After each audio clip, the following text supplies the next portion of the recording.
Hello and welcome to this special edition of Samvaad. And today we have very two esteemed guests. And they run one of the biggest architecture practice in this country.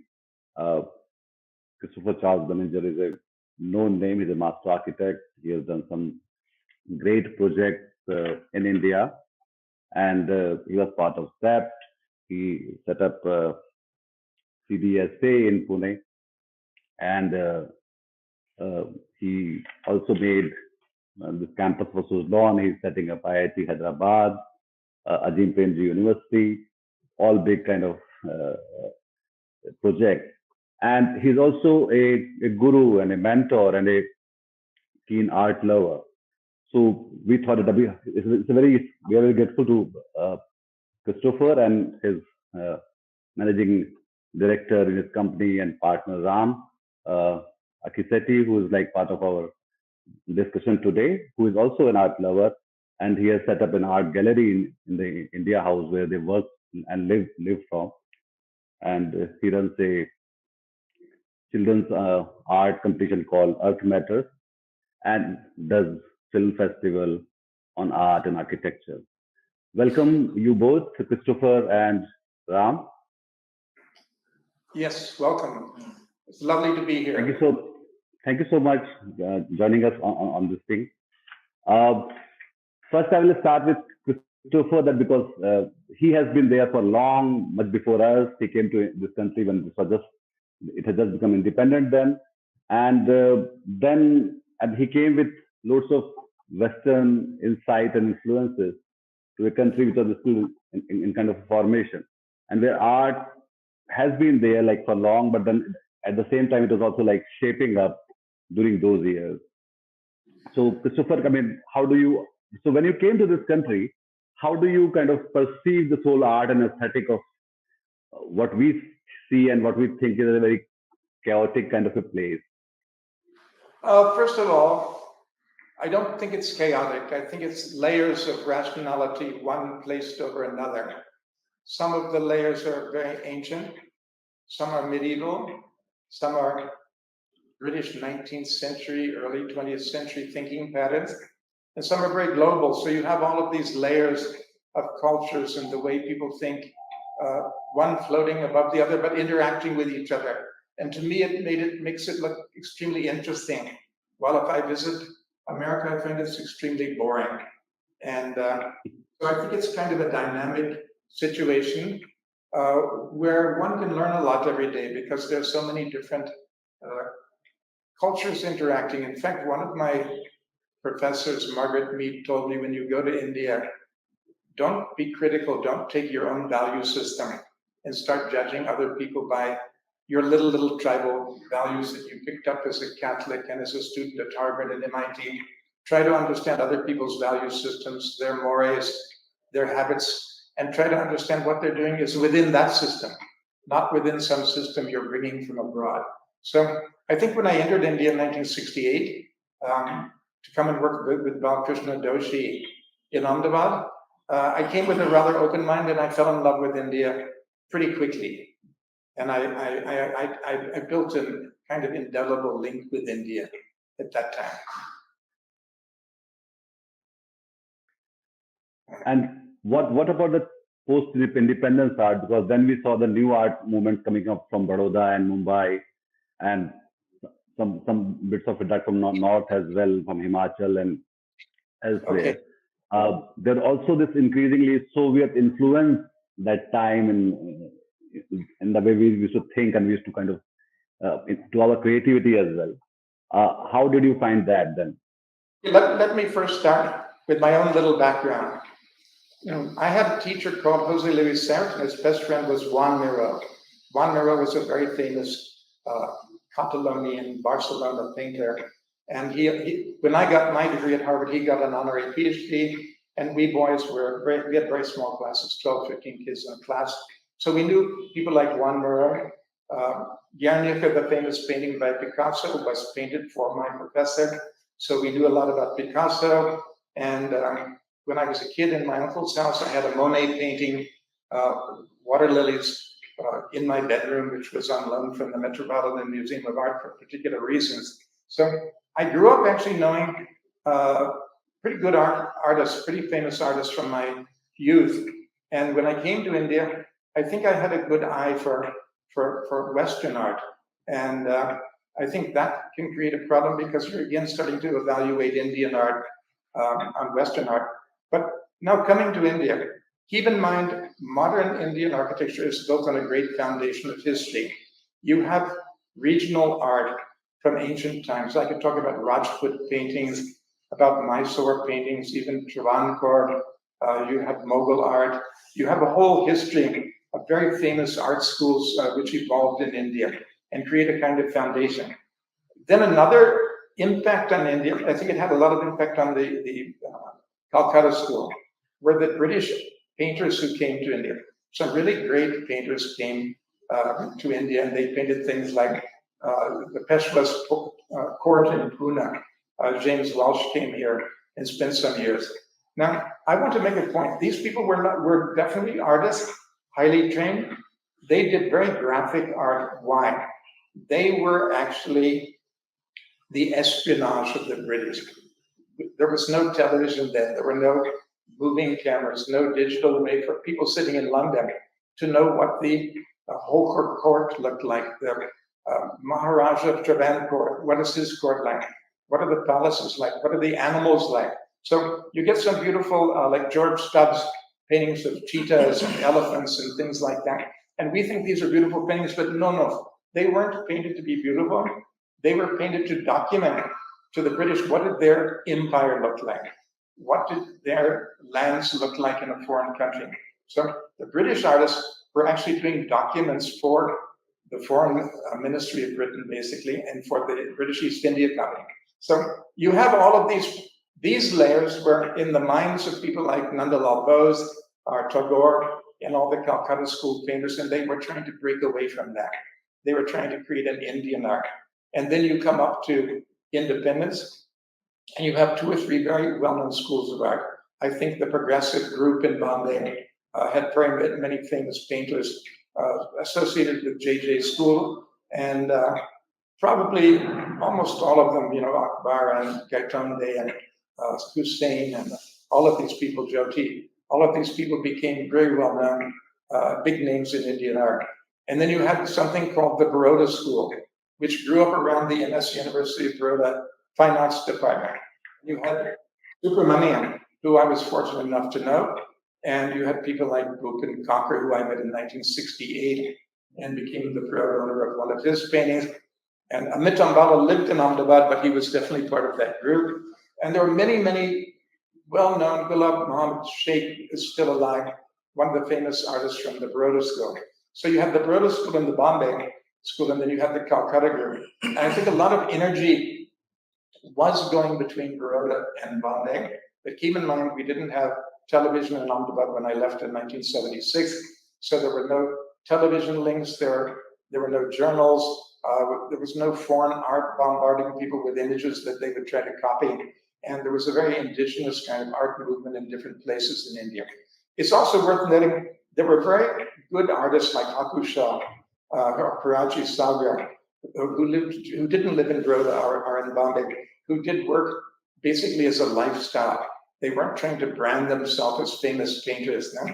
I think that the Bombay group, the progressive group, they got in their mind the Western idea of Picasso and Miro and all these famous painters, and they wanted to be like that. Some of them, Padansi, even went and lived in Paris their whole life. So, though the progressive school in Bombay started saying, we don't want to be Western, we want to be Indian, we want to break with the West, and then they wound up going and living in Paris and became wildly famous, and their paintings became very expensive. So you had this kind of evolution take place after independence, where people were struggling to find their identity, and at the same time, slowly as communications improved, until today, people become very aware of something called branding. So I think post-independence was an extremely complex period for art.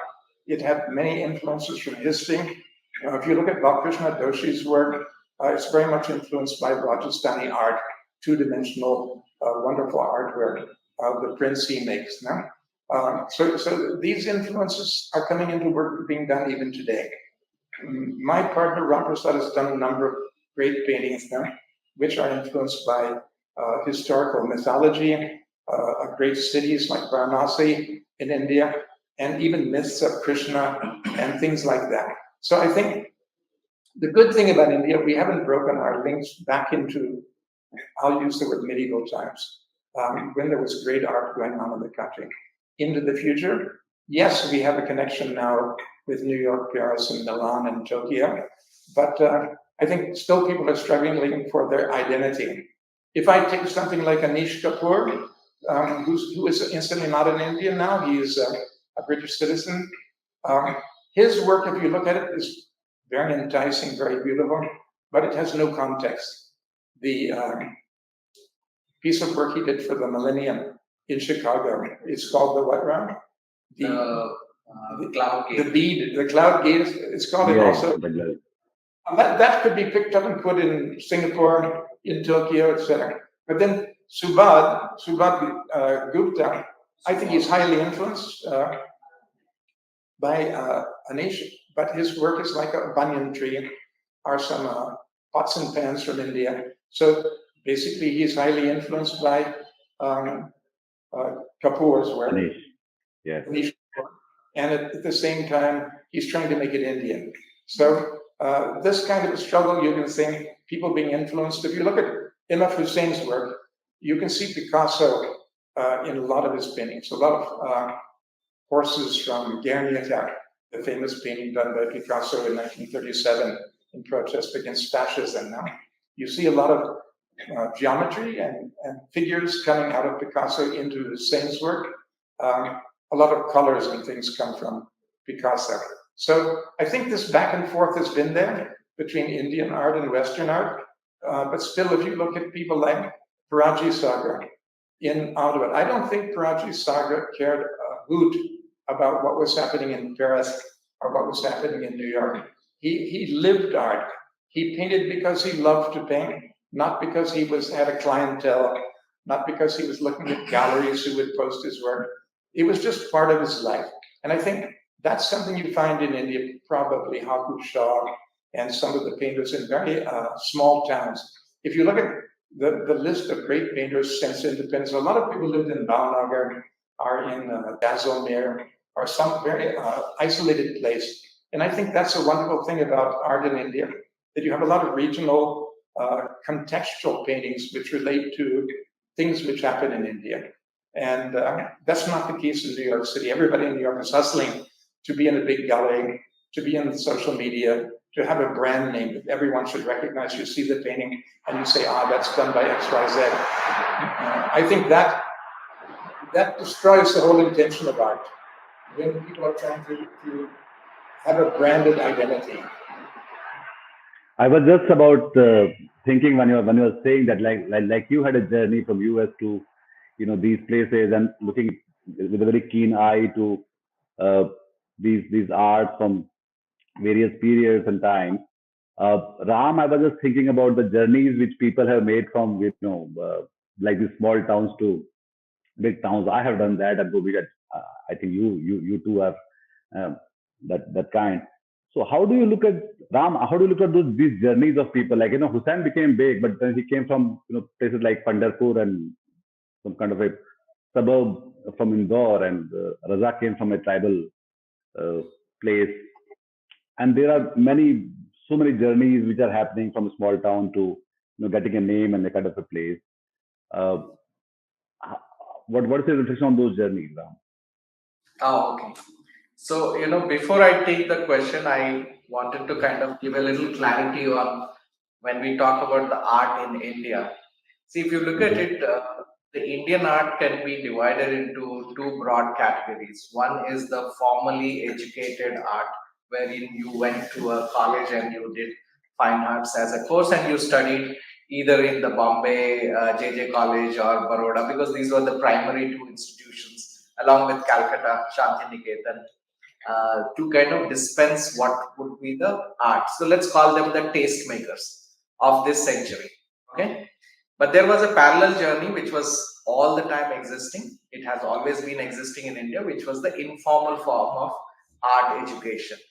And the informal form of art education exists even now, and it must have begun like thousands of years back, definitely centuries back, in the form of Madhubani art or pitchwise from Rajasthan, or the miniature arts from Kangra Valley to the Rajasthan pitchwise arts, miniature arts to Patachitras from Orissa, or Tanjore paintings, or the Mysore form of art. N number of arts that existed and whose subjects primarily were derived from the stories of Mahabharata and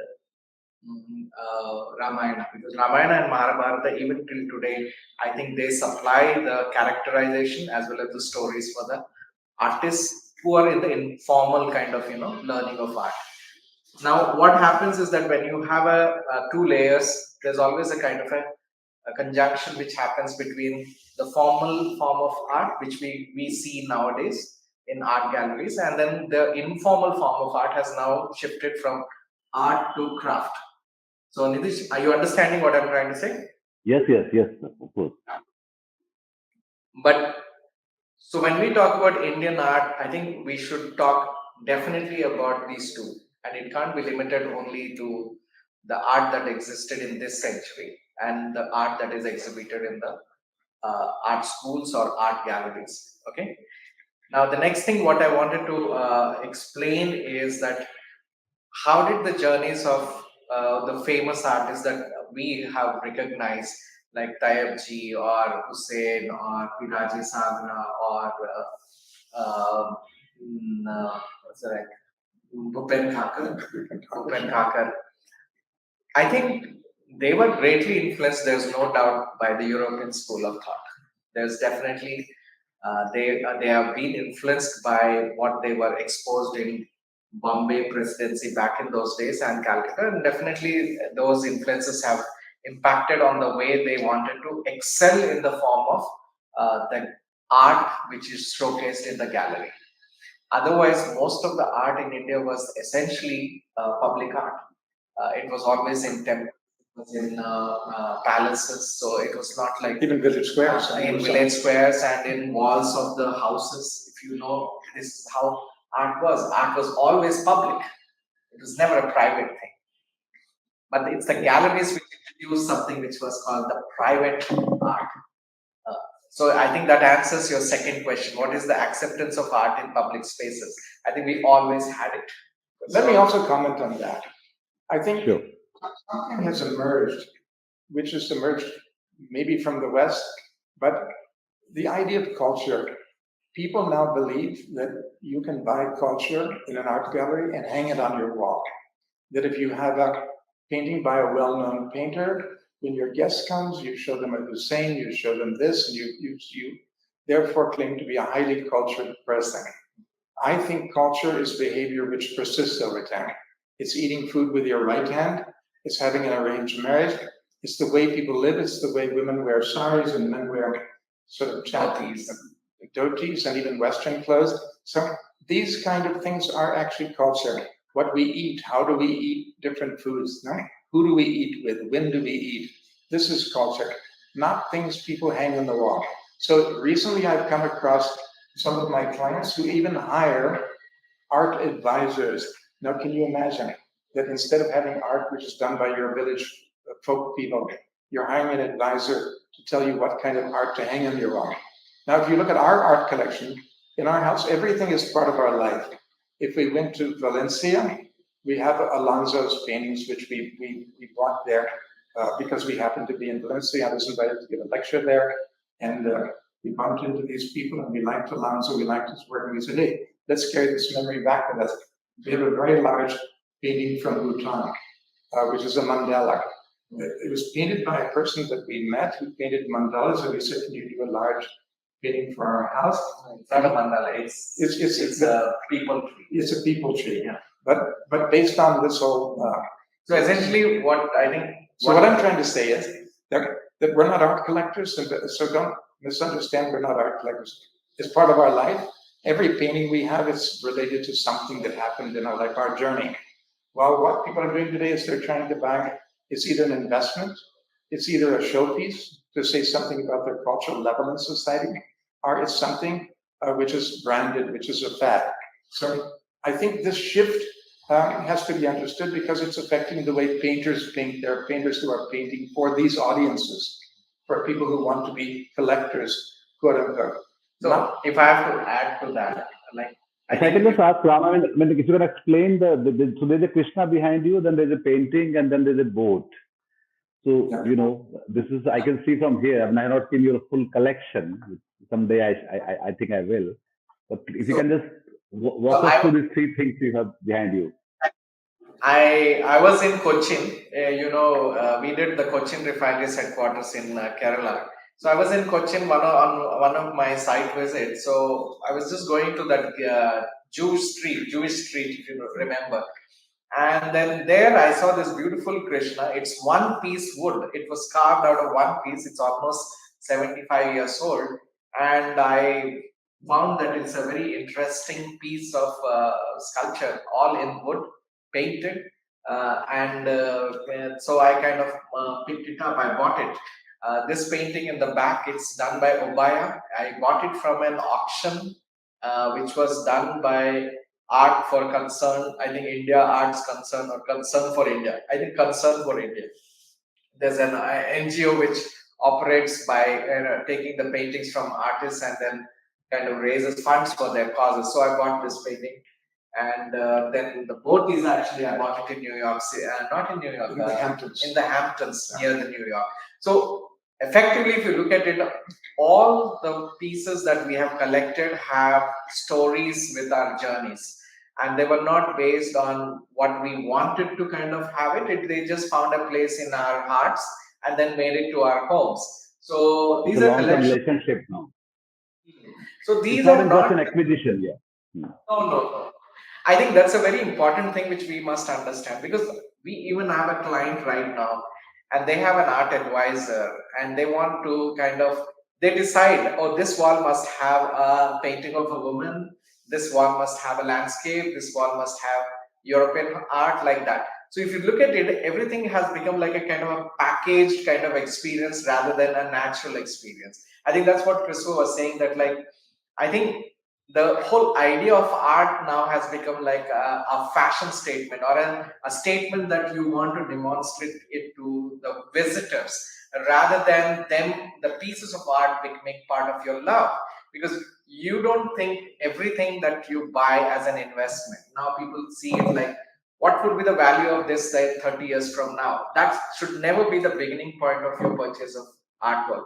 You buy it because you connect with it, you love it, and you want to make it a part of your life and your home, right? So True. I think that's a very big shift if you look at it. And when there is a shift of this kind, you start comparing artwork with stock markets, with land prices, with acquisitions, building, everything, because it becomes just an investment, not something which is like, a piece of art. You buy it with a name. Or if you buy certain artist painting, then it's going to appreciate in certain time. See, And that leads to a certain trend in the market. Galleries promote those artists. Then certain kind of artwork is only going to be like coming out. So it's all fabricated. I have a friend whose name I don't mind actually taking. It's a very close friend of ours, Ghanshyam Gupta. Fantastic artist, MS University, Baroda. We found him about 30 years back. He couldn't even sell his sculptures in Jahangir Art Gallery, and he was leaving them on the footpath. And I remember Christopher said, I have enough money in my pocket, 1500 rupees, to give to a tempo guy and ship them from Bombay to Pune. This is 30 years back, and because he was ready to leave them on the footpath. Later on, he became famous. He went to London, and then all these things. But that kind of guy who was doing original work, great guy. 10 years back we met him, and he was only doing Buddhas. You know why? Because his clients demand only Buddhas. It's become fashionable. Till today, he's not got out of either the Ganeshas or the Buddhas. A great artist, brilliant talent, has been lost to what is called market trends. Wow, that's such a great example, actually. It's very good insight for also our our young Indian artists whom we try to cover and showcase. I asked Ganshan Gupta, he says that I have to survive, I have to feed my kids. So I have to follow what is the market. Now, who is deciding this market trends? It's not, you can never become creative. True. You know, it's like making the films. You remember the films? You know, like चार गाने लगा दो, दो fight लगा लो, picture बन गए, and that's what The audience formula wants. movie. It's the So, I purity mean, I of remember this amazing essay by Octavio Paz long back, Poet in the Marketplace. So it's like painter in the marketplace. So, Christopher, what do you think about this? The kind of market art has become in this country. Not just this country, I think we have just caught up with what was happening globally, actually. That makes So, me. What's happened is that, see, on the one side, there's the buyers who see it as an investment. But the worst thing is the painters who themselves start aiming at that market instead of being natural painters, being organically involved in their context and reflecting their context, celebrating their context. They're looking for the market, what it wants. Now, I don't mind confessing, we actually have a Hussein painting in our house. But why do we have a Hussein painting? I mean, we have met him at Doshi's place before, but we have a Hussein painting because we had an exhibition of his prints here. And when you have an exhibition, oftentimes people give you one painting. So we have a CD mystery. We have something by Gautam Bhatia. We have Doshi's work here. We have a lot of well-known artists' work in our house, but it's because we knew those people. And because some event took place, like an exhibition, our Doshi occasionally gives me paintings. I have a couple of them. Because of friendships and because of associations and because of events. So each piece of art becomes a memory point. Yeah. And I think in life, if you get your identity from your memory points, now, particularly keeping objects which remind you of very positive experiences. And I think it gives you confidence, it gives you a sense of identity, it develops your own culture. Yeah. So what painters are doing, unfortunately, they're jumping into painting pots and pans made out of stainless steel. Why? Because that's what Anish Kapoor would do, and it will sell. But it maybe has very little context with India. And a lot of these buyers are part of a tiny, not even 1% of the population. These people are dictating what thousands of artists are doing. To me, that's a tragedy. Also there are, I would say, like, I mean, we live in a society now, there are few tastemakers and who tell us what to wear, what to put in your walls, how to live, how to dress, everything, right? I mean, which is evident, I'm sure you also know it. You live in Delhi, obviously. So what I'm trying to say is, like, I think collection of art should be part of your life. It's a journey that you take together, and each of the pieces of art, like in India House, in our life, every artwork that we have collected have become a page marker, or let's say a chapter separator. It reminds us of the time when we. So, like, these should be the milestones to kind of understand how long your journey has been. And like each of those journeys have like sub stories embedded in them. And that's what the meaning of these art pieces should be in your life. It should not be that you just like kind of buy them in bulk and then hang them. That can be a hotel. But a hotel experience should not be your house experience, because you don't live in a hotel, you visit a hotel. A home is where you live, and it should be like like embedded with your memories. See, now art also is not only in the crafts movement, not only in galleries, but it's also in architecture. If you see, for example, I just opened in Ahmedabad the new SEPT. There's this new campus that we designed there for the fresh students coming in to study. And in the ceilings, we cast in concrete. When we poured the concrete, we made 6 very large murals now. And these are murals which tell people and students things about the modular, a modular system of proportion. It tells people about the basic principles of intelligent urbanism. It tells people about the process of design. So the murals become teaching material for students who are studying architecture and urban planning and urban design. It becomes a method of communicating with kids and young people and teachers informally. And if you look at most of my work at CBSA in the ceiling, there are some murals. At the United World College of India, there are murals in the ceilings now. And even at the Colostra Institute of Management. So to me, that's a fun. Nobody pays me for those. They're murals which I do because I enjoy doing them, not because people are asking me, could you please do a mural? And if they do ask me, I'll say, okay, that will cost you 20 lakhs. Don't ask me. I'll do it on my own. Don't ask me. It's like you're leaving your DNA for them. Okay, that's a sidey comment. But I think it's interesting. Le Corbusier in Chandigarh put his modular man on the wall and some other things cast in the country. And surprisingly, none of his students did that. But I thought, okay, I'm also a student of Le Corbusier. Let me learn from him and bring this into my art.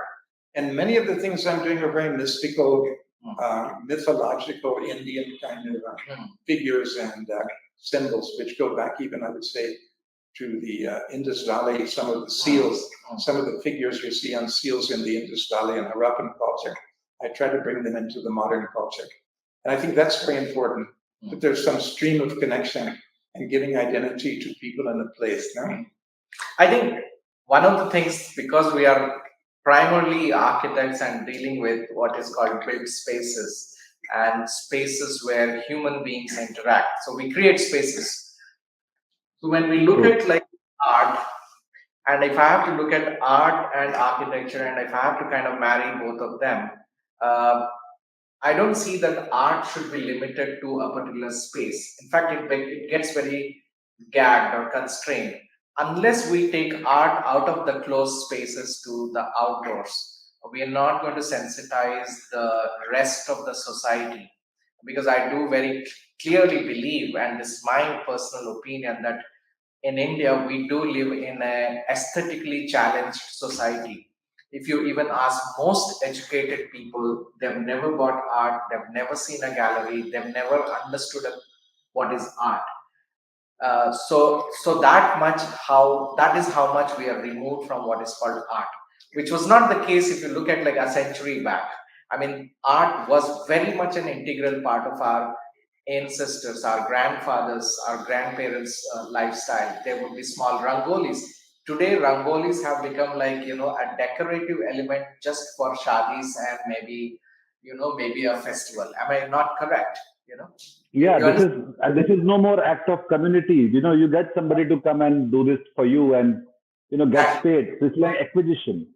So what was I was just art? coming to this question. The way the cities are becoming in India, and they are like sprawling everywhere. We can see that, and we have seen cities when 30, 40 years back when we were.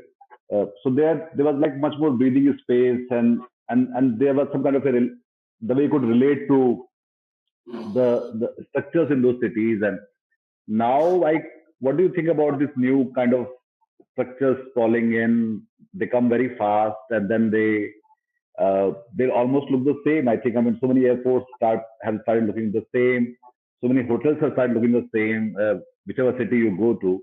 So that character and probably that cultural literacy you were talking about, that how in the way we are becoming educationally literate in art and our global awareness, probably that has led to some kind of deterioration in our cultural literacy. And similarly, between cities and villages, I mean, you can still find some breathing space, some aesthetic in tribal villages and elsewhere, compared to a new township or a. What you're saying, Nidesh, was if you look at America 120 years ago, like India, it had something called impatient capitalism. Impatient capitalism is just sprawling and growing and building, buying and selling, constructing and making profits now. But around the 1930s, if you look at New York City, you suddenly had things like the Chrysler Building, the Waldorf Astoria, Rockefeller Center, the Empire State Building, on and on and on. Suddenly people started becoming aware that you can build an identity through architecture, through parks and gardens. Of course, we have Olmsted's Central Park, which I think played a big role in making New York a lovely place. But people from Europe, my family came from Paris, and most of my ancestors and even my aunts and uncles and older people in my family looked down on America. They said, look at the track housing. One house looks like the other. They just paint them different colors as you drive down the street, or they change them. the front facade a little bit. So America was equally a mess if you go back even 70, 80 years ago in the suburban parts. And the cities were just beginning to turn from basically urban slums into interesting places to visit, like you find in Rome or Paris or even small towns in Europe. You find lovely public spaces there.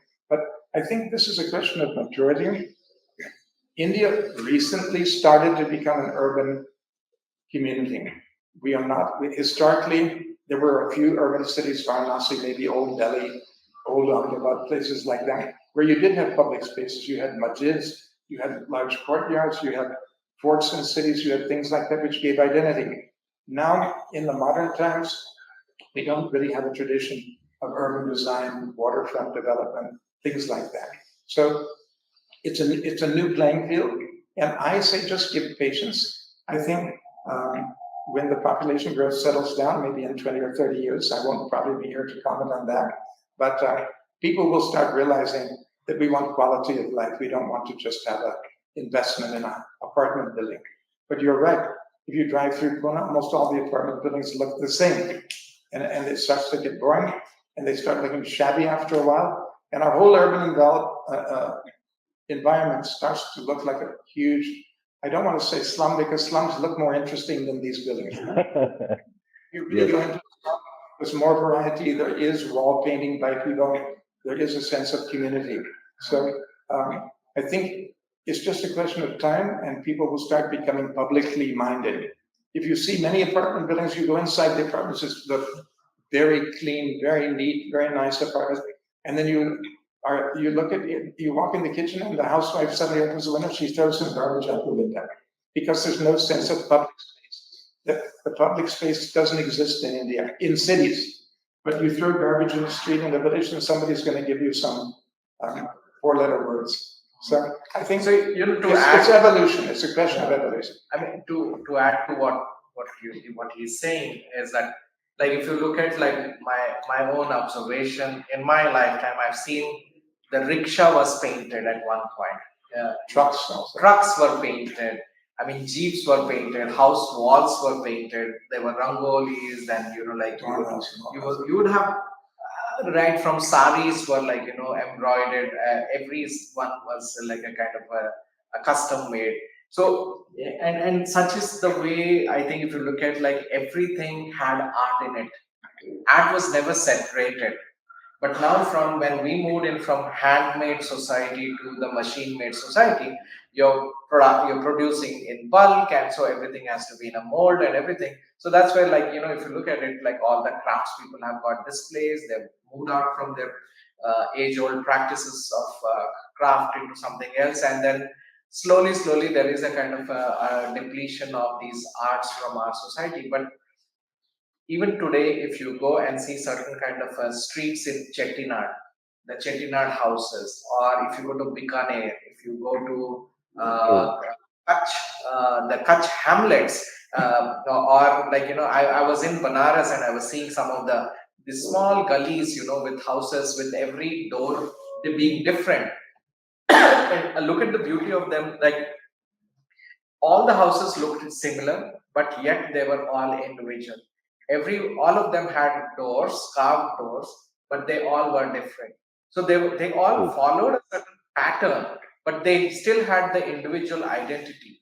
I think that was the beauty of urban fabric in India and back in those days. And today, if you really look at it, like, our streets are much more I would say, like, impersonal. There's no personality in the streets. That's right. I think we have lost the soul from our cities. And the same thing I notice nowadays when I go to villages. Our villages are nothing but a replica of a big city in a tiny format. The villages are also building out of concrete and steel, and they're like tiny houses, but they're the small cities of a large city. Like, there's nothing called a village kind of a feel, where you would have like Mangalore tiles, or a teak wood nice, like a wood door or something.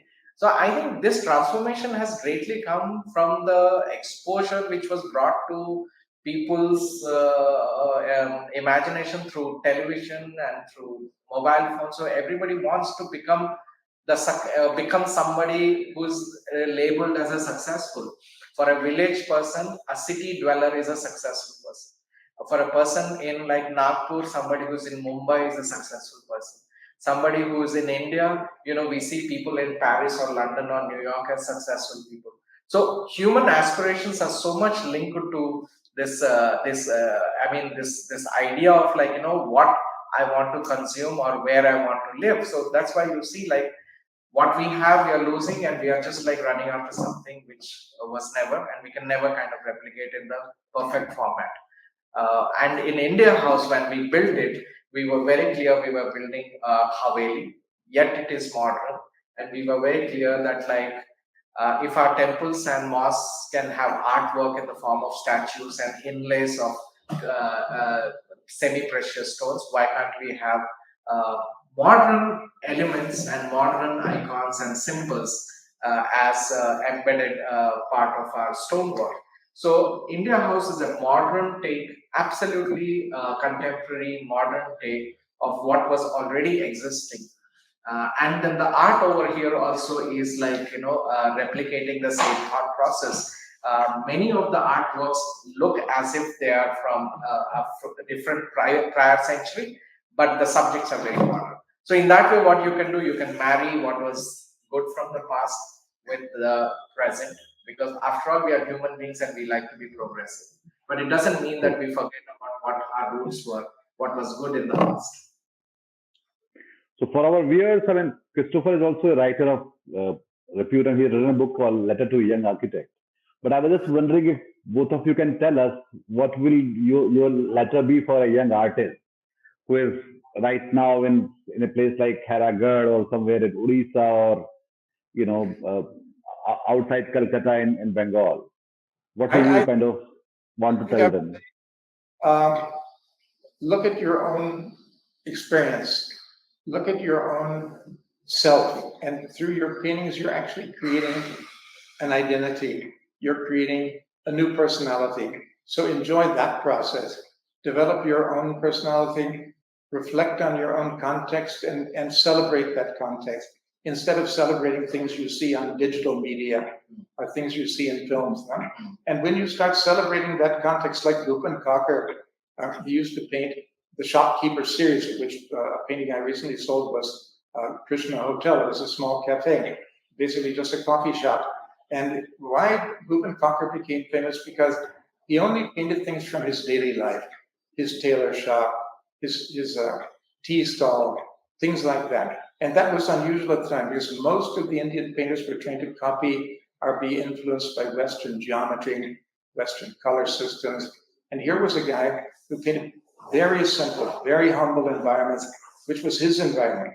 And he was actually just documenting his own life.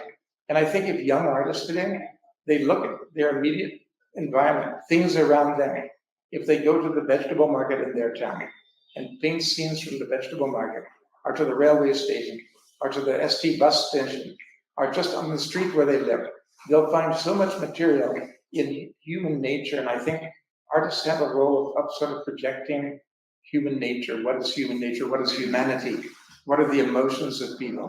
In some of the paintings of Bhupen Kakar, you look at the faces of people sitting in the Krishna Hotel, and you can tell that they're either worried, or they're happy, or they're interested. Their eyes are going across the cafe to another table, and he can express human emotions, humanity in his paintings. So I would write something to the young artist, and use the simple media that you can. Don't get carried away with acrylics, and for God's sakes, not digital and social media art.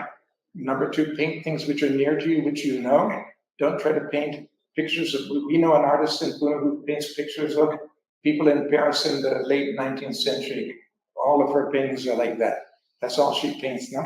Nothing to do with Pune, nothing to do with her life, nothing to do with the century. I think there's so many interesting things that people can paint from their own environment, which are very exciting. So, and they celebrate their own life, and they start having an identity. So to me, if I have to give an advice to young artists, first I would say, like, if you decided to become a young artist and you're young, I think you're you should invest a huge amount of time in something which is as basic as what is called observation.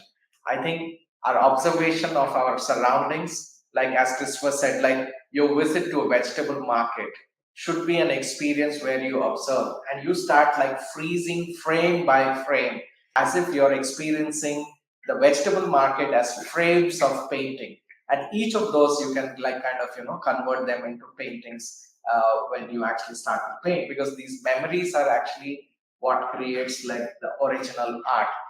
Nowadays I see a lot of people actually go to galleries and other countries, or like especially in Europe, and then they see those, take photographs, come back to India, and then I've seen this actually, and then they tweak the painting, and then they call it like original art. It's not. Uh, what is important is that we are blessed in a country like India with so much variety, so much of regional variations in everything, and like our stories, right from mythological stories to like folklore, they all supply enormous palette of Let me comment on that. paintings. Let me comment on that. You see, if you look at our architecture, actually every building looks different. We don't have a brand. People look at the building and they say it's interesting, and then they get surprised that we designed the building. But if you come to India House, there's something I call choreography. It's not the physical form, it's not the image, it's the experience from when you enter the first gate, walk down a promenade, enter a large Mahadwar, you're focused onto an old Shiva statue, and you go through experience after experience. Now, when I used to go to Rajasthan and go out to villages in the desert, at night there was no television, there were no cinema halls, but they would hang up a long, maybe 20-foot long painting, and generally a guy would play a sarang, a local instrument, Sarangi. and he would sing. He would sing a story, and his son or his wife would hold a lantern against the painting, and they would show that scene, and then move to the next song, and they would sing that story, and move on and on. So the art became like a cinema hall. It became motion, it became choreography, it became the beginning and end of a story. And I think good art often has stories in it. Guernica, the Picasso painting, which was a criticism of fascism and the bombing of villages in Spain by the fascists. It was a story, and it became very important to the people in their lives in Europe and America, because they realized the catastrophe of war. So I think there can be messages in painting, and those messages can come from villages, from small towns, from neighborhoods, not from art galleries and not from social media. Yeah. So if I have to kind of summate that, a good painting is a combination of great technique and a wonderful story. So if young artists can focus on what's the story of my painting, is it connecting with the people when they see it, and do I have good technique? So technique is something they can learn from their schools or colleges or from teachers. Stories have to be experienced, and those experiences have to come from your life, from your travels, and from your conversations. So the last question would be about this whole digital thing, that how through the last 2 years especially, everything has moved so fast forward into, like we are sitting at three different places and almost doing a studio kind of a recording, which would also go live if we want to, which this will Okay, be a recorded kind of a conversation. let me answer that simply. You see, you can watch a love affair on a streamed serial of different stories, maybe 10 stories, but you can't have a love affair on a digital. You can definitely make art, which is digital, but it's not the real thing. I think materiality, that's still very important, something which you can touch and feel. We're still humans who have some basic senses, sight and smell and hearing. You need to use those senses to experience art. If you want to do something digitally, go ahead and do it. I have nothing against it, but I don't think it's the real love affair. It's just the image of a love affair. Now, to me, I see the difference between real and digital is that both of them are media or platforms. So I see digital is a platform from where you get introduced to something which you are not experienced at your comfort level or at your convenience. and in permanence. It's once it's digital, it's there forever. So that gives you a greater kind of an idea to kind of understand what's happening in the world around you, or which possibly was not possible in the past. So in a way, I see that it's a good leap forward, or let's say a good instrument to kind of engage yourself with the art world at a snap of a second in a very short period. But the experience of seeing a real art, you can never replace it with a screen that you have in front of you, right? So to me, it is necessary. It's a necessary evil, but it's not something which kind of ultimately gives you the experience. It's like seeing the food on a screen, but eating gives you that extra oomph which a screen doesn't. See, at the same time, it's somebody sitting in a small city and is trying to, applying for some kind of an application for a show in Jahangir, or say in Lalit Kala in Delhi, and he or she will be like waiting for long, but through digital, it might not be uh, as good as physical experience. Then that art can actually reach out to, like, Google Art and Culture. There's an app, and I can probably sitting here, I can look at what is happening in St. Petersburg, where I don't know if I will ever go there, but then I can look at the whole Hermitage sitting from here. So I was talking about that how, that small kind of village kind of a world which we are becoming through digital, will that also help in this, the crisscrossing of ideas and journeys in art? No, it's a double-edged sword. At one level, you have this experience of seeing at your comfort of bedroom or an office room the rest of the world, what's happening in the Louvre Museum in Abu Dhabi, or in Paris, or in Metropolitan Museum in New York, or what's happening in Delhi in Lalit Kala, or Hermitage and St. Petersburg. But at the same time, it's also simultaneously destroying your originality, because you are getting influenced. You are subconsciously picking up the let elements. me add to that. One of the favorite things I do, we have people applying for work here, and youngsters come in front of me all the time. And I ask them a simple question: can you name the countries which border on India? It may shock you that 8 out of 10 students cannot name the countries which border on India. The reason being, when you and I were young, we actually drew maps with our hand. We had a physical map, which is now in our mind. These kids have no map. They have no memory. They say, why should I know what the map of India looks like in the countries? I can just open Google and type India map. You can see it. And therefore, the result of all this is that they actually don't have any knowledge of their own. They become blank minds. And I think that blank mind is, if you're an artist, because I might know the work of 1,000 architects. I know the building. The other day, somebody came and said, there's a house in New Connecticut, which has a very interesting courtyard. I said, that's Elliot Noyes' house, which was built in 1953. He said, how did you know? I said, because it's there. I know the house in New Canaan. And the point is, the new student, he will never have any memory of even the Guggenheim Museum, or even the, you'll probably know the Taj Mahal. No, but that's it. It's a clear shift, because no longer memory plays an important role.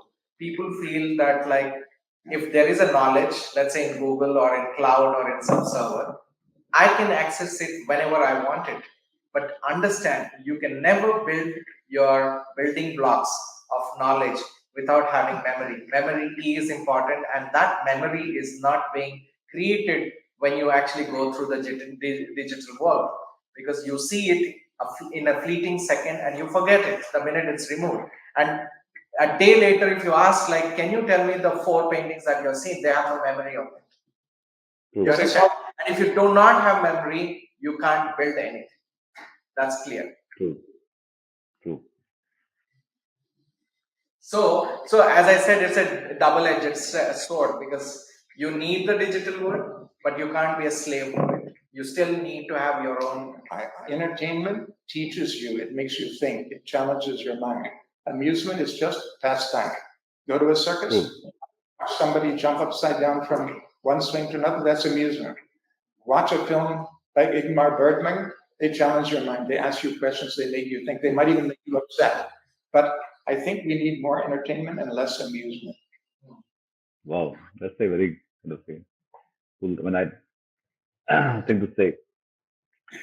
So thank you so much. This is like a good. We're almost close to an hour now. Wonderful discussion, and I think it's so much helpful for young artists in this country to kind of get some leads and understanding perspective from you, both of you, I mean, because you both of you are so invested in this whole idea of art and aesthetic and besides, of course, architecture. So thank you so much again from Abir Pothi, and we will get more of you next time. Thanks. Thank you. Yeah.